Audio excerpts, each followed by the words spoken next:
Hi hello welcome to சஃப்ரி IAS academy அலைப்பகம் ஆல்டியா அன்பந்த தமிழ் நண்பர்களது தொழிலே அனைவருக்கும் வணக்கம். இன்றைக்கி நம்ம சேனல் என்ன பார்க்குறோன்னா ஒரு குட் நியூஸ். கடந்த வீடியோவில் வந்து நம்ம டிஎன்யூஎஸ்ஆர்பி பாய்ஸுக்கும் கேர்ள்ஸுக்கும் நம்ம ஓவராலாக வந்து நம்ம கட் ஆஃப் போட்டிருந்தோம். ஸோ அதேபடி வந்து இப்போ நம்ம தனித்தனியாக கேட்டகரி வைஸாக வந்து அடுத்தடுத்த வீடியோவில் வரும். ஸோ இந்த வீடியோவில் என்ன போய் பார்க்க போகிறோம்னா கேர்ள்ஸுக்கான கட் ஆஃபை பற்றி போய் பார்க்க போகிறோம். ஸோ ஓகே, ஸோ உங்கள் வீடியோக்குள்ள போகலாம். நீங்கள் நம்ம சேனலுக்கு புதுசாக இருந்தீங்கன்னா புதுசாக பார்க்குறேன்னா சப்ஸ்கிரைப் பண்ணுங்கள் அண்ட் மறந்துடாமல் பெல் ஐக்கனை கிளிக் பண்ணுங்கள். ஸோ அப்போ தான் நான் போடுற வீடியோ வந்து உங்களுக்கு தொடர்ந்து சேரும். So boys and girls miss பண்ணாதீங்க. அண்ட் நம்மளுடைய சேனல் வந்து ஆல்ரெடி ஸ்டேட் கவர்மெண்ட் மற்றும் சென்ட்ரல் கவர்மெண்ட் சம்மந்தமாக வந்து நம்ம நிறைய வீடியோ போட்டுட்ருக்கோம். அதாவது இப்போ 6th புக்கிலேருந்து 12th புக்குக்குள்ள எல்லாமே வந்து டிஎம்பிசி மற்றும் யூபிஎஸ்சி எஸ்எஸ்சி ஸோ எல்லா எக்ஸாமுக்கும் அதாவது தமிழே வந்து நம்ம டிரான்ஸ்லேட் பண்ணி போட்டிருக்கோம். ஓகேவா? ஸோ உங்களுக்கு வந்து ரொம்ப ஈஸியாகவே இருக்கும். இதுக்கு வந்து மேக்ஸிமம் நீங்கள் 30 செகண்ட் நீங்கள் கொடுத்து பார்த்தாலே போதும். ஸோ ஒவ்வொரு கொஸ்டின் நீங்கள் படித்தாலே கண்டிப்பாக வந்து எல்லா எக்ஸாம் ஈஸியாக கிளியர் பண்ணுவீங்க. ஏன் நான் சொல்கிறேன்னா நம்ம சேனலே வந்து நிறைய பேர் வந்து இந்த ஷார்ட் வீடியோ மூலமாக வந்து நிறைய பெனிஃபிட் பண்ணிக்காங்க. அதாவது டிஎன்பிஎஸ்சி குரூப் 4லேயே வந்து கொஸ்டின் வந்திருக்கு. ஓகே, ஸோ அது போக வந்து எஸ்எஸ்சி எக்ஸாம்லேயும் கொஸ்டின்லாம் வந்திருக்கு. ஓகேவா? ஸோ அதனால் வந்து இந்த வீடியோ வந்து உங்களுக்கு ரொம்பவே யூஸ்ஃபுல்லாக இருக்கும். ஸோ நல்லா பாருங்கள். அண்ட் மேக்ஸிமம் வந்து டே பை டே வந்து ஒரு 10 கொஸ்டின் நீங்கள் சால்வ் பண்ணாலே போதும். கிட்டத்தட்ட ஒரு வாரத்துக்கு 70 கொஸ்டின் சால்வ் பண்ண மாதிரி தான். ஓகேவா? ஸோ நீங்கள் வீடியோ மூலமாக நீங்கள் வந்து பார்த்துக்கலாம். ஓகே, ஸோ வாங்க வீடியோக்குள்ளே போகலாம். இந்த வீடியோவே முழுமையாக பாருங்கள். ஸோ கேர்ள்ஸ் நம்ம ஆல்ரெடி நம்ம கட் ஆஃப் வந்து போட்டிருந்தோம். பட் இருந்தாலும் இது வந்து நம்ம ஸ்பெசிஃபிக்காக போட்டிருக்கோம். ஓகேவா? ஸோ இப்போ சொல்லக்கூடிய வீடியோ வந்து ஸ்பெசிஃபிக்காக சொல்ல போகிறோம். இதுக்கு முன்னாடி உங்களோட 2022 நீங்கள் கண்டிப்பாக அட்டன் கொடுத்துருப்பீங்க. ஏன்னா சில பேர் வந்து கொடுத்துக்க மாட்டாங்க. இப்போ தான் புதுசாக வந்து இந்த ஜாபுக்கு வந்து ஃப்ரெஷ்ஷாக கொடுத்துருப்பாங்க. ஓகேவா? ஸோ உங்களோட டேட்டா பற்றி உங்களுக்கு கேட்டகரி என்ன, இப்போ எக்ஸாம்பிள் எஸ்சி எஸ்டி ஓபிசி அந்த மாதிரி இருந்துச்சுன்னா நீங்கள் கமெண்ட் பாக்ஸை தெரிவிங்க. உங்களோட மார்க் என்னன்ட்டு தெரிவிங்க. ஓகேவா? ஸோ நல்லா பாருங்கள். இந்த ஜாப்பை மட்டும் உங்களோட வாழ்க்கை நிர்ணயிக்க போகிறது இல்லை. இதோட நிறைய ஜாப் இருக்குது. ஸோ அதனால் கட் ஆஃப் குறைஞ்சாலும் நம்பிக்கையாக இருங்க. எப்பயுமே வந்து எதுவும் மாறாது. ஆனால் நம்ம தான் மாற்றணும். ஓகேவா? ஸோ அதனால் இதை தான் என் லைஃபு, இந்த போலீஸ் தான் என்னோட அப்படின்னு நினைக்க வேணாம். அதாவது பிசி எக்ஸாம் தான் என்னோடய லைஃப் அப்படின்னு நினைக்க வேணாம். ஏன் அடுத்த வருஷம் கூட வேகன்சி வருது. அதாவது எஸ்ஐ மற்றும் டிஎன்யூஎஸ்ஆர்பி மூலமாக வந்து பிசியும் அடுத்த வருஷம் வந்து பல்காகவே வந்து வேகன்சி வரும். ஓகேவா? ஸோ அதனால் கவலைப்பட வேண்டாம். ஸோ இது வந்து நீங்கள் ஃப்ரெஷ்ஷு அல்லது இப்போ தான் ஒரு ஸ்டேஜுக்கு வந்திருக்கேன், அதாவது பாஸ் ஆகிட்டேன் ஆனால் மார்க் கம்மியாக இருக்குது, அப்படி அந்த மாதிரி மனநிலை இருந்துச்சிங்கன்னா கண்டிப்பாக சொல்கிறேன், உங்கள் மார்க் கம்மியாக இருந்துச்சுன்னா தயவுசெய்து இந்த வீடியோ பார்க்காதீங்க. ஓகேவா? ஸோ அதனால் முடிஞ்ச அளவு வந்து அடுத்து என்ன பண்ண போகிறோம் அதை ஃபஸ்ட்டு யோசிங்க. ஓகே, ஸோ பார்த்துங்க. ஸோ கேர்ள்ஸ் நம்ம vacancy details first of all நம்ம பார்ப்போம். 2021 வந்து வேகன்சி எவ்வளோ உங்களுக்கே தெரிஞ்சிருக்கும். 10,000 வேகன்சி மேலே இருந்தது. ஓகேவா? ஸோ 2022 எவ்வளோ வேகன்சி இருந்துச்சுன்னா 3,552 வேகன்சி இருந்துச்சு. 2023 வேகன்சி எவ்வளோ இருந்துச்சுன்னா 3,359 வேகன்சி. அப்போ பார்த்துக்குங்க எந்த வருஷத்தில் அதிகம் எந்த வருஷத்தில் கம்மி.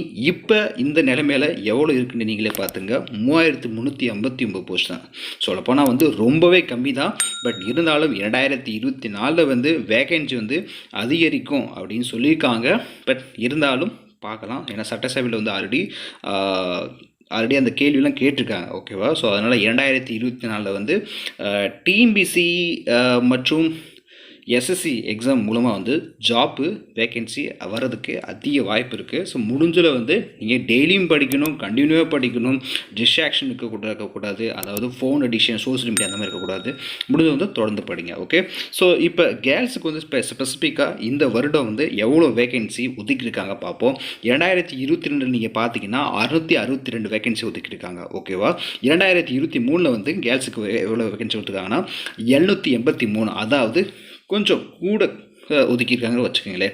பட் இருந்தாலும் இதில் எவ்வளோ மார்க் அப்படின்னு கேட்டிங்கன்னா கன்ஃபார்மாக சொல்ல முடியும். இது வந்து கொஞ்சம் ஒரு மித்துமாக தான் இருக்குது. பட் இருந்தாலும் சில பேர்லாம் வந்து பிசிக்கல் வந்து கோட்டை விட்டுருவாங்க. ஓகேவா? சில பேர் வந்து ரிட்டர்ன் மார்க் இருந்து பிசிக்கல் எக்ஸாமில் வெளியில் போகிறதுக்கு சான்ஸ் அதிகமாக இருக்குது.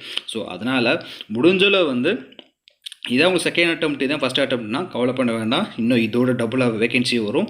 ஸோ நீங்கள் அப்போ கூட நீங்கள் கொடுத்துக்கலாம். ஓகே, ஸோ நீங்கள் மனம் தளரக்கூடாது, அதை நான் சொல்கிறேன். ஸோ இப்போ 2023 எவ்வளோ வரும் அப்படின்னு கேட்டிங்கன்னா கன்ஃபார்மாக சொல்கிறேன், கேர்ள்ஸுக்கு வந்து ஹையஸ்ட்டாக கேட்பாங்க. ஏன் சொல்லவா, கேர்ள்ஸ் வேகன்சி வந்து கிட்டத்தட்ட எவ்வளோ இருக்குது, 783 வேகன்சி இருக்குது.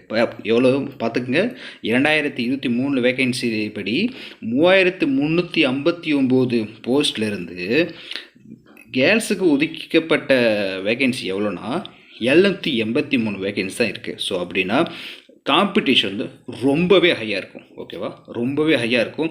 ஏன்னா 2021லேயும் பாருங்கள், 2022லேயும் பாருங்கள், எவ்வளோ வித்தியாசம் பாருங்கள்.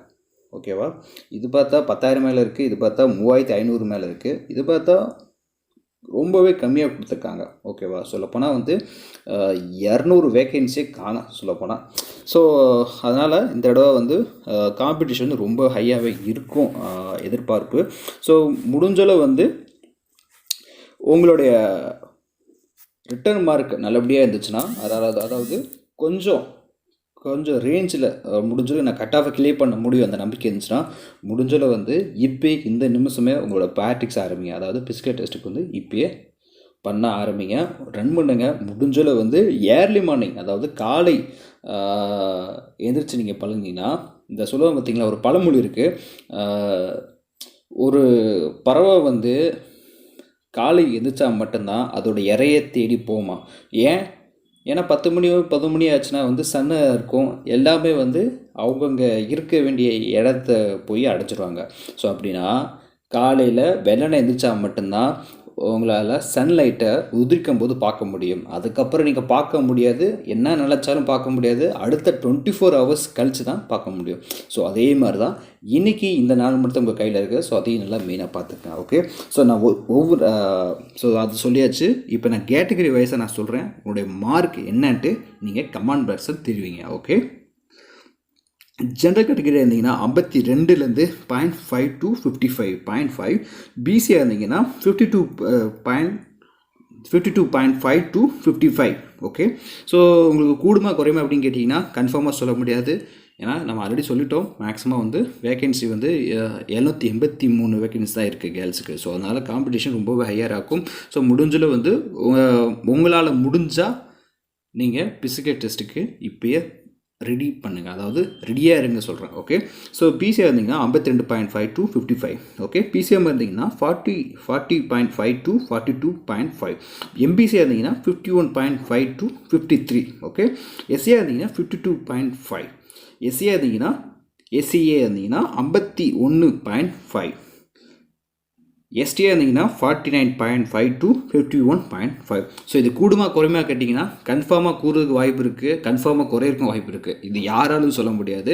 ஸோ எங்களால் மட்டும் இல்லை, எந்த ஒரு கோச்சிங் சென்டர்னால தான் நம்பர் 1 கோச்சிங் சென்டர் சொல்கிற ஆள் கூட இதுதான் வரும் அப்படின்னு சொல்ல முடியாது. எல்லாமே சொல்கிறது பார்த்தா நார்மலாக வந்து ஹையஸ்ட்டாக தான் வரும். ஓகேவா, ஸோ அதாவது இப்போ ஹையஸ்டானா இப்போ எஸ்டிக்கு வந்து 49 கேட்டிருக்காங்க. இப்போ நம்ம 49 நம்ம சொல்லியிருக்கோம், பட் இதோட கொஞ்சம் கூடும், அதாவது 51.5 பாயிண்ட் இதில் வந்து போகிறதுக்கு வாய்ப்பு இருக்குது, இல்லை பாயிண்டில் வேணால் கரியலுக்கு வாய்ப்பு இருக்குது. ஸோ அப்படின்னா இதில் மேக்ஸிமம் எவ்வளோ இருக்குன்னு கேட்டிங்கன்னா உங்களுக்கு 50 மேலே இருந்தால் உங்களுக்கு சேஃபு தான். ஓகேவா, ஸோ ஓகே, ஸோ இந்த வீடியோ உங்களுக்கு பிடிச்சிருக்கு நம்புறேன்.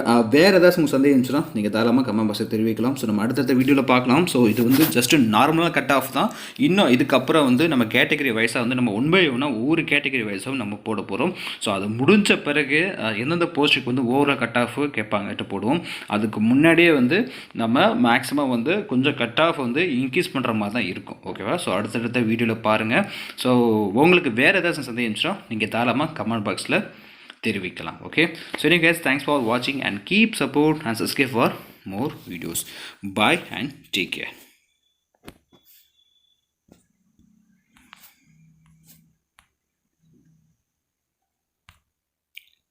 Jai Hind.